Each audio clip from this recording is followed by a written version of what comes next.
നമസ്കാരം. ഭാരത് ലൈവിലേക്ക് സ്വാഗതം. കഴിഞ്ഞ കുറേ ദിവസമായി ഒരു നടി ഹേമ കമ്മിറ്റി റിപ്പോർട്ട് പുറത്തു വന്നതിന് പിന്നാലെ ബാലചന്ദ്രകുമാറിനെതിരെയും വിവിധ നടന്മാർക്കെതിരെയും ഒക്കെ ആരോപണങ്ങൾ ഉന്നയിച്ചുകൊണ്ട് രംഗത്ത് വന്നിട്ടുണ്ട്. ഇവരുടെ ഉദ്ദേശശുദ്ധി എന്താണ് എന്ന് ഇപ്പോൾ ചോദ്യം ചെയ്യപ്പെടുന്ന ഒരു അവസ്ഥയിലേക്ക് എത്തിച്ചേർന്നിരിക്കുന്നു. ബാലചന്ദ്ര മേനോൻ കോടതിയിലേക്ക് പോയിരിക്കുന്നു എന്നാണ് മനസ്സിലാക്കാൻ സാധിക്കുന്നത്. ഈ നടിക്കെതിരെ കേസെടുക്കണമെന്ന ആവശ്യമാണ് ബാലചന്ദ്ര മേനോൻ ഉന്നയിക്കുന്നത്. ഏതായാലും ബാലചന്ദ്ര മേനോനുമായി ഉയർന്നു വന്ന ഗുരുതരമായ ആരോപണങ്ങൾ അതൊരു ബ്ലാക്ക്മെയിലിംഗ് തന്ത്രമാണ് എന്ന തരത്തിലാണ് ഇപ്പോൾ ബാലചന്ദ്ര മേനോൻ അടക്കമുള്ളവർ പോലീസിൽ പരാതി നൽകിയിരിക്കുന്നത്. ഈ സ്ത്രീ നിരവധി വിഷയങ്ങളിൽ ആരോപണ വിധേയായിട്ടുള്ള ഒരു സ്ത്രീയാണ്. ഇവർ തന്നെ ഒരു പോക്സോ കേസിലെ പ്രതിയുമാണ്. അവർ പറയുന്നത് ഈ പോക്സോ കേസിൽ പ്രതിയായത് സിനിമാ രംഗത്തു നിന്ന് ചിലർ അവർക്കെതിരെയുള്ള പകവീട്ടലിന്റെ ഭാഗമായി നൽകിയതാണ് എന്നാണ്. എന്നാൽ അവരുടെ കുടുംബത്തിൽ നിന്ന് തന്നെയുള്ള അവരുടെ അമ്മയുടെ സഹോദരിയുടെ മകൾ, അതായത് സഹോദരി തന്നെയാണ് ഇവർക്കെതിരെ പരാതിയുമായി രംഗത്ത് വന്നത്. അതിൽ നിന്ന് സിനിമാ രംഗത്തെ ഇടപെടൽ ഉണ്ടോ എന്നത് സംശയകരമായ കാര്യം തന്നെയാണ്. സിനിമാ രംഗത്തു നിന്നുള്ള ഇടപെടലുകൾ ഉണ്ടാകാനുള്ള സാധ്യതകൾ അവിടെ കുറവാണ് എന്നുള്ളതാണ് നമുക്ക് മനസ്സിലാക്കാൻ സാധിക്കുന്നത്. ഇവിടെയാണ് ഈ സ്ത്രീ പറയുന്ന പല വാദഗതികളുടെയും വാക്കുകളും പൊള്ളത്തരങ്ങളും ഒക്കെ ചോദ്യം ചെയ്യപ്പെടുന്നത്. മുകേഷിനെതിരെ നിരവധി തവണ ആരോപണം ഉന്നയിച്ച ഈ സ്ത്രീ മുകേഷിനോട് പല ഘട്ടങ്ങളിലും പണവും അതുപോലെ അമ്മയിലെ മെമ്പർഷിപ്പും ഒക്കെ ആവശ്യപ്പെട്ടിരുന്നു എന്ന വാർത്തയാണ് പുറത്തുവരുന്നത്. അതുകൊണ്ട് തന്നെയാണ് ഇവരുടെ മൊഴിയിൽ വിശ്വാസ്യതയില്ല എന്ന് ചൂണ്ടിക്കാട്ടിക്കൊണ്ടാണ് കോടതി ഇവർക്ക് മുകേഷിന് ജാമ്യം അനുവദിച്ചത്. അപ്പോഴും അവർ പറയുന്നത് ഒരാൾക്ക് ജാമ്യം അനുവദിച്ചാൽ അവർ കേസിൽ നിന്ന് രക്ഷപ്പെടില്ല എന്നൊക്കെ തന്നെയാണ്. ഏതായാലും കുറെ കാലത്തേക്ക് അവർക്ക് ഇങ്ങനെയുള്ള വാദഗതികൾ അങ്ങനെ പറഞ്ഞുകൊണ്ട് പോകാമെന്നല്ലാതെ ഇതിൽ എത്രമാത്രം സത്യമുണ്ട് എന്ന് നമ്മൾ പോലും സംശയിക്കുന്നു. ഏതായാലും ബാലചന്ദ്ര മേനോൻ നല്ലൊരാളാണെന്നോ അല്ലെങ്കിൽ ബാലചന്ദ്ര മേനോൻ ഏറ്റവും പരിശുദ്ധനായ ഒരാളാണെന്നോ ഉള്ള അവകാശവാദമൊന്നും നമുക്കാർക്കുമില്ല. കാരണം കേട്ടിട്ടുള്ള കഥകളിലും ഒന്നും അങ്ങനെ തന്നെയല്ല താനും. പക്ഷേ ഇവിടെ എന്താണ് പ്രശ്നമെന്ന് ചോദിച്ചാൽ ഇവർ പൊതുരംഗത്ത് വന്ന് ഓൺലൈൻ ചാനലുകളിലൂടെ ചില വെളിപ്പെടുത്തലുകൾ നടത്തുന്നു. ആ വെളിപ്പെടുത്തലുകൾ ഒരു ഭീഷണി രൂപത്തിലുള്ളതാണ്. 50ഓളം സ്ത്രീകളുണ്ട്.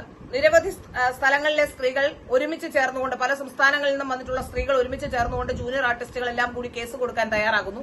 സിനിമയിലെ ഒട്ടുമിക്ക പേരും അത്തരത്തിൽ പീഡിപ്പിക്കപ്പെട്ടിട്ടുണ്ട്. അത്തരത്തിലുള്ള നടന്മാരെല്ലാം തന്നെ, വിവിധ നടന്മാർ, പ്രത്യേകിച്ച് സൂപ്പർ സ്റ്റാർ അടക്കമുള്ളവർ ജയിലിലേക്ക് പോകുന്ന സാഹചര്യമുണ്ട്. ഒരു അഭിഭാഷകന്റെ പേര് പറയുന്നു. ആ അഭിഭാഷകനൊപ്പമാണ് ഇവരെല്ലാം ഉള്ളത്. ആ അഭിഭാഷകൻ ഇതിലുള്ള കരുക്കൾ നീക്കിക്കൊണ്ടിരിക്കുകയാണ്. ഇങ്ങനെയൊക്കെ സോഷ്യൽ മീഡിയയിലൂടെ വന്ന് പറയുമ്പോൾ അതൊരു ബ്ലാക്ക്മെയിലിംഗ് തന്ത്രമാണ് എന്നാണ് മനസ്സിലാക്കാൻ സാധിക്കുന്നത്.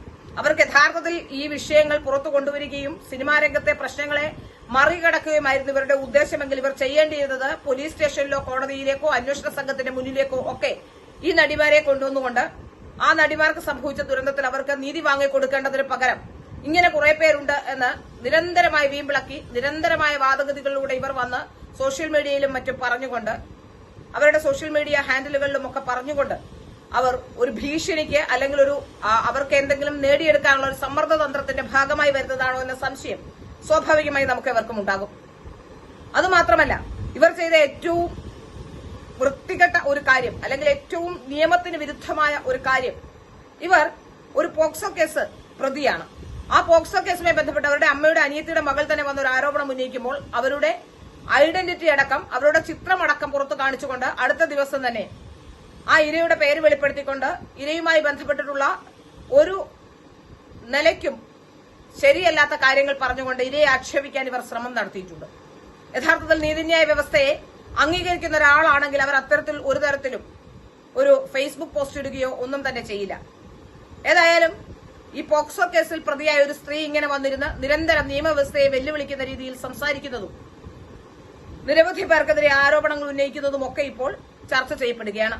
ഏതായാലും ബാലചന്ദ്ര മേനോന്റെ കേസ് വന്നതോടുകൂടി ഇത് കേസിന് തന്നെ പുതിയൊരു മാനമുണ്ടാകുന്നു എന്നാണ് മനസ്സിലാക്കാൻ സാധിക്കുന്നത്.